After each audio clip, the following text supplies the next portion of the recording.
আমরা এবার সরাসরি চলে যাবো আমাদের প্রতিনিধি অর্ণবাংশ নিয়োগী রয়েছেন প্রাক্তন বিচারপতি অভিজিৎ গঙ্গোপাধ্যায়ের সঙ্গে। সরাসরি চলে যাবো। অর্ণবাংশ, ওভার টু ইউ।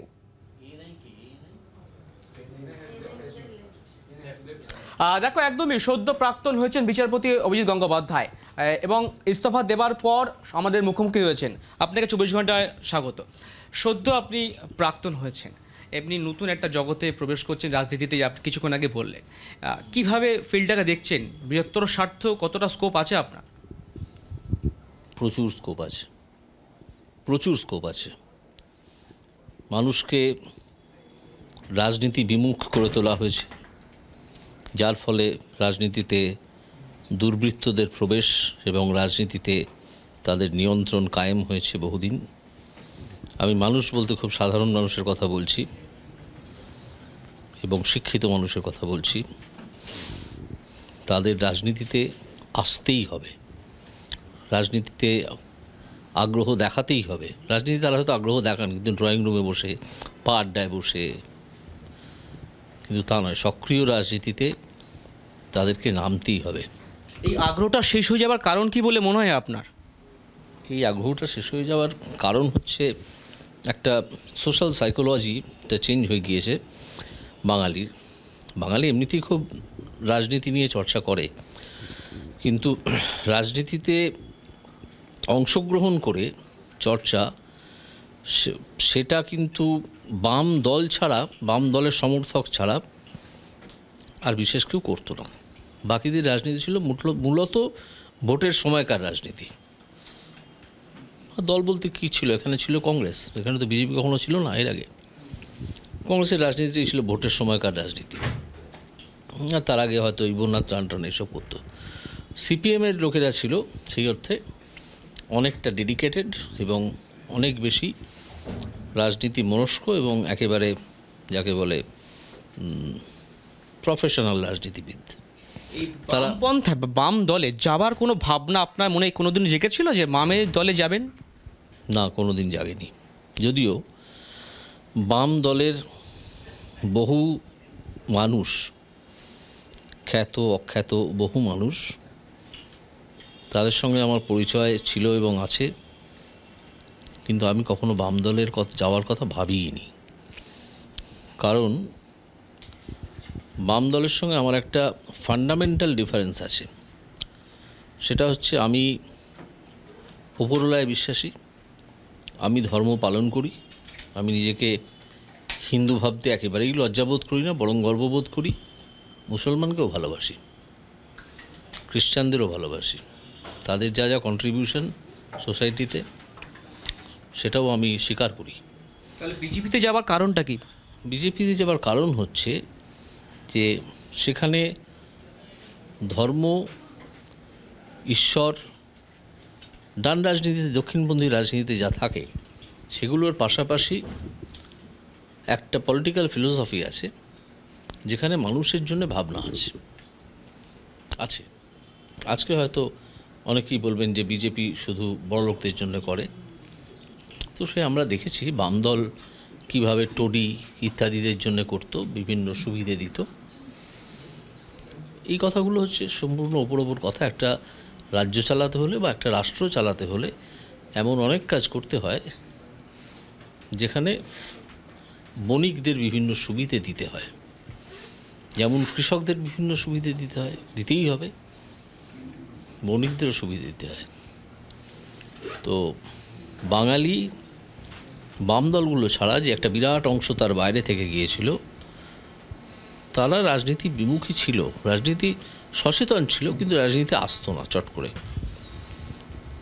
তো সেই বাঙালির আজকে এই রাজনীতি বিমুখতার জন্যে দুর্বৃত্তরা রাজনীতিটাকে দখল করে নেয়, ফলে বাংলার অধঃপতন হতে থাকে ক্রমাগত, যেটা বাংলার হওয়ার কথাই নয়। তো সেই বাংলাকে এবার তুলে আনতে হবে, তুলে ধরতে হবে। এটা আমার ইচ্ছে যে বাংলা আবার ভারতবর্ষের প্রথম 3টে রাজ্যের মধ্যে চলে আসবে। আশা করি বিজেপি যদি শাসন ক্ষমতায় আসে সেটাকে আনা যাবে, কিছু প্রকৃত পরিকল্পনার রূপায়ণ করা যাবে, টাকা চুরিচামারি না করে। তাহলে আমার মনে হয় বছর 5-এর মধ্যে বাঙালি আবার পুরনো জায়গার অনেকটা পুনরুদ্ধার করতে পারবে। এই বিজেপিতে আপনি যোগ এই বাংলার প্রতি এই ভাবনা থেকে এবং বাংলার এই অধঃপতনে দুর্ভাবনা থেকে, এবং বিজেপি একমাত্র জাতীয় দল এটা বুঝে নিয়ে আমি বিজেপিতে এসেছি। এই বিজেপিতে আসার মানে আগে আপনি যোগাযোগ করেছেন না বিজেপি যোগাযোগ করেছে আপনার সাথে? দুপক্ষই যোগাযোগ করেছে, দুপক্ষই কমন ফ্রেন্ডস, কমন জানাশোনা ছিল, যোগাযোগ করেছে। কিন্তু আমি বিজেপিতে যাওয়ার সিদ্ধান্তটা নিয়েছি অল্প কয়েকদিন আগে, তার আগে কোনো সিদ্ধান্ত নিইনি। এই যে বললেন যে দুর্বৃত্ত, এই রাজ্য রাজনীতিতে দুর্বৃত্ত হিসাবে কবে থেকে দেখছেন? কোন সময়কালটাকে আপনার মনে হয় যে দুর্বৃত্ততে ভরে গিয়েছে বা দুর্বৃত্ত রাজনীতি হয়ে উঠেছে? 70-এর দশক থেকে, 71-72 থেকে। তখন আমার বয়স খুব কম, কিন্তু দুর্বৃত্তদের যে প্রচণ্ড উৎপাত সাধারণ মানুষের ওপর, সেটা আমরা দেখেছি, ছোট থেকেই দেখেছি। এবং তারা আস্তে আস্তে রাজনীতির বড় বড় খেলোয়াড় হয়ে ওঠে। সে নামগুলো আমি আজকে যদি করি তাহলে অনেকে চেঁচাতে শুরু করবেন, সে নামগুলো আমি করছি না। আর মধ্য কলকাতায় তো কংগ্রেসের একটা খুব জোরালো ভিত্তি ছিল, সেখানে দুর্বৃত্তরাও সেখানে অংশগ্রহণ করত। তারা সব পরবর্তীকালে নেতা হলো, বড় বড় নেতা হলো। তো এইভাবে তারাও দুর্বৃত্তদেরই পাত্তা দিতে লাগলো। এবং দুর্বৃত্তরা যেটা করতে পারে, মানুষকে টেরোরাইজ করতে পারে খুব সহজে। যে মানুষ একজন গৃহস্থ সকালবেলা অফিস যায়, বিকেলে বাড়ি ফেরে ছেলে মেয়েকে নিয়ে হয়তো একটু পড়াতে বসে বা রেডিওতে গান শোনে, তখনকার দিন আমি বলছি, তাকে যদি তাকে টেরোরাইজ করে, সে চুপচাপ সে গুটিয়ে যাবে নিজের মধ্যে। এই দক্ষিণ কলকাতা বললেন, দক্ষিণ কলকাতার একজন নেত্রী, যার কথা আপনি আগেও বলেছেন, ভরা কোটের মধ্যে বলেছেন, যে মমতা বন্দ্যোপাধ্যায়, তার রাজনীতি হিসেবে আপনি তাকে অনেক ভালোবাসেন বা মতামত রেখেছেন। মমতা বন্দ্যোপাধ্যায় আর মোদির মধ্যে যদি দেখা যায়, তাহলে কাকে কত নাম্বার এগিয়ে রাখবেন এবং কেন এগিয়ে রাখবেন? মোদি 100, মমতা 0.75। কিন্তু আপনি বারবার প্রশংসা করেছেন মমতা বন্দ্যোপাধ্যায়ের। তার মানে মোদির সঙ্গে কি তুলনীয়? মোদির সঙ্গে তুলনীয় নয়। মমতা ব্যানার্জি এমনকি জ্যোতি বসুর সঙ্গেও তুলনীয় নয়, তাই না? মমতা ব্যানার্জির ফাইটিং স্পিরিট, মমতা ব্যানার্জি বিরোধী রাজনীতি চালিয়ে নিয়ে যাওয়া একা মার খেয়ে, এটাকে আমি প্রশংসা করেছি। এই যে মানসিকতা, এটাকে আমি প্রশংসা করেছি এবং এটা আমি প্রশংসা করিও। ওনার প্রশংসা করেছেন, বলেছেন দলের মধ্যে দুর্বৃত্ত ভরে আছে, এও তো বলেছিলেন। আছে তো, তিনি আটকাতে পারেননি বা তাদের আটকানোর কথা মানে হয়তো ইচ্ছে হয়নি। সিপিএমে কি দুর্বৃত্ত ভরে যায়নি? যখন সিপিএমের 34 বছরের শেষ দিকটায় প্রচুর দুর্বৃত্তরাই কন্ট্রোল করতো লোকাল কমিটিগুলো। তো এরকম হয়, একটা সময় এসে হয়। এদের তাড়াতাড়ি হয়েছে। সিপিএমে 34 বছর লেগেছিল, এদের 10 বছরই হয়ে গেছে। আরেকটি নাম আসে তৃণমূলে, অভিষেক বন্দ্যোপাধ্যায়, তাকে নিয়ে আপনার কি মতামত? অভিষেক বন্দ্যোপাধ্যায় কে? আমি জানি না, আমার কাছে এসব নাম করবেন না, আমি এসব নাম উচ্চারণও করি না। আপনি প্রেস কনফারেন্সে বলছিলেন যে একজন সেনাপতি পরিচয় দিয়ে তার নাম। কেউ সেনাপতি বলে কাউকে বলেন, অভিহিত করেন। আমি তো তালপাতার সেপাই ছাড়া কিছু দেখি না, ফুঁদলে উড়ে যাবে। সে জোরালো ফুঁটা এখনও পাইনি, অপেক্ষা করুন, পেয়ে যাবেন। যে সেনাপতি, তালপাতার সেপাই দেখা যাবে। ডায়মন্ড হারবারে দাঁড়ালে আপনার কি মনে হয়, যদি আপনার ডায়মন্ড হারবার দাঁড় করানো হয়, তাহলে আপনি কী করতে চ্যালেঞ্জ, কতটা ফাইট দিতে পারবেন? ফাইট ডায়মন্ড হারবার দাঁড়ালে আমি জিতবো। ডায়মন্ড হারবারে দাঁড়ালে আমি 2 লক্ষ ভোটে জিতবো অন্তত। কারণ তার পাশ থেকে যে তার দুর্বৃত্ত যে স্যাঙাতরা ভোট লুট করে, তাদেরকে সরিয়ে দেওয়ার ব্যবস্থা করব। আর সেটা সরে গেলে উনি আর কিচ্ছু থাকবেন না, জিরো, বিগ জিরো। বলা হয় যে ডায়মন্ড হারবার হচ্ছে মডেল, যেখানে মানুষ সব সুযোগ সুবিধা পাচ্ছে। ঘোড়ার ডিমের মডেল, কিছু মডেল না, বললাম তো, আমার উত্তর এটাই, ঘোড়ার ডিমের মডেল। আর কিছু বলবো না এ সম্বন্ধে। তাহলে বিষয় হচ্ছে যে আপনাকে যদি পদ দেওয়াও হয়, বা আপনি কি কোনো আশা প্রকাশ করেছেন যে বিজেপিতে যাবার পর আপনি কি কাজ করতে চান, বা কেন্দ্র প্রকাশ করিনি। আমি তাদের দেওয়া যে দায়িত্ব আমাকে দেওয়া হবে, সেটা আমি পালন করার কথা ভাবছি এবং পালন করব। যে দায়িত্ব দেওয়া হবে সেটাই। কোথাও যদি প্রার্থী করা হয় আপনাকে কোনো কেন্দ্রের, যেটা নাম শুনে যাচ্ছে তমলুক হাওয়ায়, যেটা আমি জানি না, যদি তাদের ইলেকশন কমিটি, উচ্চতর কমিটি আছেন, তারা যদি মনে করেন যে আমাকে টিকিট দেবেন, দাঁড় করাবেন, তাহলে সেই কাজ আমি করব। ভোটে দাঁড়িয়ে যে প্রচারের কাজ করতে হয় সেটা করব, যদি অন্য কোনো কাজ দেন সেটাও করব। কলকাতা হাইকোর্টে 17 নম্বর কোর্টটা খুবই পরিচিত কোর্ট সকল মানুষের কাছে। সেখানে ধর্ণা হয়েছে, সেখানে বিচারপ্রার্থীরা বসেছিলেন, একাধিক দিন আপনার এজলাস ভরেছিল, মানে ঠিক করছিল, ঢোকার উপায় থাকতো না, আইনজীবীরা ঢুকতে পারতেন না। তারা আজকে একটু হতাশ, তারা বলছেন যে আমাদের ভবিষ্যৎটা কী হবে, যাকে দেখে আমরা ভরসা পেয়েছিলাম, যার নেতৃত্বে যে বিচার পাবো আমরা, তাদেরকে কী বার্তা দেবেন, তাদের ভবিষ্যৎটা বা কী হবে এখন? না, তাদের ভবিষ্যৎ আইন অনুযায়ী যা হওয়া উচিত তাই হবে বলে আমি মনে করি। কারণ আর আমি তো তাদের মামলা বেশ কিছুদিন হলো শুনছিলাম না, আমি তো অন্য কোনো মামলা শুনছিলাম, ঠিক আছে। প্রাথমিকের মামলা শুনছিলাম, মাধ্যমিকের মামলা, মাধ্যমিক বা উচ্চ মাধ্যমিকের মামলা শুনিনি।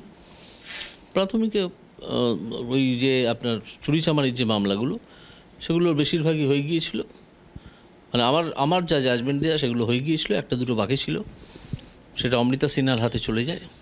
ফলে প্রাথমিকের বেশিরভাগই ওই হয় ট্রান্সফার, নয় মাইনে না পাওয়া, অ্যাপ্রুভাল না পাওয়া, এসবের মামলাগুলো হতো। তো সেখান থেকে আমাকে ডিটারমিনেশন চেঞ্জ করে দেওয়া হয় মাস দেড়েক আগে। তখন থেকে আমি শ্রম আইনের মামলা নিতে থাকি। তো আমি তো এতে ছিলাম না, সুতরাং তাদের হতাশ হওয়ার কোনো কারণ নেই। হাইকোর্ট আমি জন্মানোর আগেও 100 বছর ছিল, আমি মারা যাওয়ার পরেও 200 বছর থাকবে, ঠিক আছে। সুতরাং তাদের বিচার হবে, তারা যা বিচার পাবেন। আপনার নির্দেশ নিয়ে দুটি ভাগ আছে, একটা বলে যে আইন না মেনে বিচার দিয়ে দেওয়া, আইনের কোনো তোয়াক্কা না করা। কেউ বলছেন না, বিচার তো পাওয়া দরকার, আইন তো দীর্ঘদিন ধরে চলছে মামলা। আপনার প্রাক্তন হয়ে গেছেন, কি পরামর্শ দেবেন যে বিচার প্রক্রিয়াকে কী হওয়া উচিত মানুষের জন্য? অনেক দ্রুত করা দরকার, কীভাবে করা যায় আইনের মধ্যে থেকে সেটা আমি দেখিয়ে এসেছি। কেউ যদি সেটা ফলো করেন ভালো, কেউ যদি ফলো না করেন করবেন না। আমার তো বাধ্য করার কিছু নেই, কোনো অস্ত্র নেই আমার কাছে, বাধ্য করবো না। আমি শুধু দেখিয়ে এসেছি যে সেগুলো করা যায়।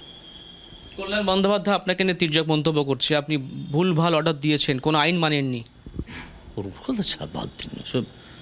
এই গতকাল আমি দেখছিলাম যে বিকাশ রঞ্জন ভট্টাচার্য একটা ইন্টারভিউতে বলেছেন যে ইডিয়টদের প্রশ্নের উত্তর দেওয়া উচিত নয়, এসব তর্কে জড়ানো উচিত নয়। আমি সেই রকম ইডিয়টদের সঙ্গে তর্কে জড়াবো না।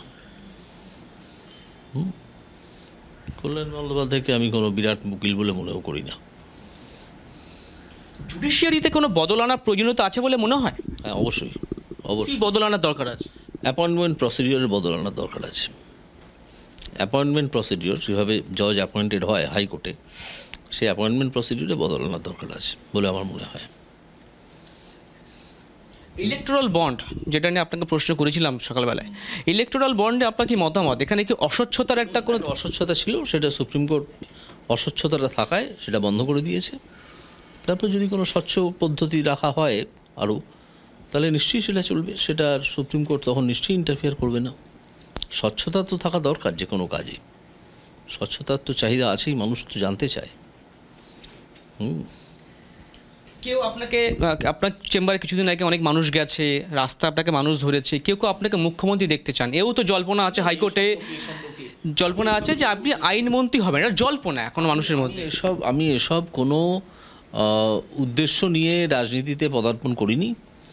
আমি রাজনীতিটা করতে এসেছি, মানুষকে একটা ডাক দেবো যে আপনারা আসুন রাজনীতিতে যোগদান করুন, যে রাজনীতিই হোক, বাম হতে পারে, কংগ্রেস হতে পারে, বিজেপি হতে পারে, রাজনীতিতে আসুন।